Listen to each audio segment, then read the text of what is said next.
Celebrity ലോകത്ത് നിന്ന് തികച്ചും അപ്രതീക്ഷിതവും ദൗർഭാഗ്യകരവുമായൊരു വാർത്തയാണ് ഇപ്പോൾ പുറത്തുവരുന്നത്. സംഗീതപ്രേമികളെ ഒന്നടങ്കം വലിയൊരു നടുക്കത്തിലാഴ്ത്തിക്കൊണ്ട് ആ പ്രിയതാരം ഇനിയോർമ്മ. ഹരിയാനയിലെ പ്രമുഖ ഗായകനും സ്റ്റേജ് ഷോകളിലെ തിളങ്ങുന്ന താരവുമായ പെപ്സി ശർമ്മ അന്തരിച്ചു. കേവലം 38 വയസ്സ് മാത്രം പ്രായമുള്ളപ്പോഴാണ് സംഗീത ലോകത്തെയും ആരാധകരെയും കണ്ണീരിലാഴ്ത്തിക്കൊണ്ട് അദ്ദേഹത്തിൻ്റെ ഈ അകാല വിയോഗം.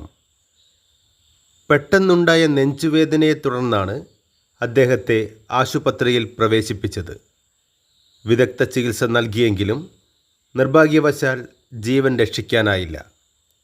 ജൂൺ 7-നായിരുന്നു സംഗീത ലോകത്തെ സങ്കടത്തിലാഴ്ത്തിയ ആ അന്ത്യം സംഭവിച്ചത്. ഹൃദയാഘാതമാണ് മരണകാരണമെന്നാണ് പുറത്തുവരുന്ന പ്രാഥമിക വിവരങ്ങൾ. ഉത്തരേന്ത്യൻ സംഗീത ശാഖയിൽ സ്വന്തമായൊരു സാമ്രാജ്യം കെട്ടിപ്പടുത്ത കലാകാരനായിരുന്നു പെപ്സി ശർമ്മ.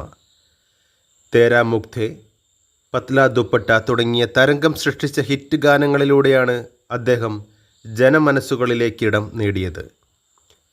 കേവലം ഒരു ഗായകൻ എന്നതിലുപരി സ്റ്റേജുകളിൽ മൈക്രോഫോണുമായി എത്തിയാൽ ഒരു റോക്ക് സ്റ്റാർ ഇമേജ് നിലനിർത്താൻ അദ്ദേഹത്തിന് കഴിഞ്ഞിരുന്നു. ആ ഗ്ലാമറും ആവേശവും തന്നെയാണ് അദ്ദേഹത്തെ മറ്റുള്ളവരിൽ നിന്ന് വ്യത്യസ്തനാക്കിയതും. ഈ പ്രായത്തിൽ ഇത്രയും പെട്ടെന്നൊരു വിയോഗം ആർക്കും ഉൾക്കൊള്ളാൻ കഴിയുന്നതല്ല. ഒരുപാട് വലിയ പ്രൊജക്റ്റുകളും സ്റ്റേജ് ഷോകളും വരാനിരിക്കെയാണ് സംഗീത ലോകത്തെ നിശബ്ദമാക്കിക്കൊണ്ട് താരം വിടവാങ്ങിയത്. വാർത്ത പുറത്തു വന്നതിന് പിന്നാലെ സോഷ്യൽ മീഡിയയിൽ വലിയ രീതിയിലുള്ള അനുശോചന പ്രവാഹമാണ് പ്രവഹിക്കുന്നത്. സഹപ്രവർത്തകരും പ്രമുഖ താരങ്ങളും ആരാധകരും തങ്ങളുടെ പ്രിയപ്പെട്ട ഗായകന് കണ്ണീരോടെ വിട നൽകുകയാണ്. തങ്ങളെ ആവേശത്തിലാക്കിയ ആ ശബ്ദം ഇനിയില്ല എന്ന യാഥാർത്ഥ്യം ഉൾക്കൊള്ളാൻ പ്രിയപ്പെട്ടവർക്ക് ഇപ്പോഴും കഴിഞ്ഞിട്ടില്ല. പ്രിയ ഗായകൻ്റെ ആത്മാവിന് നിത്യശാന്തി ലഭിക്കട്ടെ എന്ന് നമുക്കും പ്രാർത്ഥിക്കാം.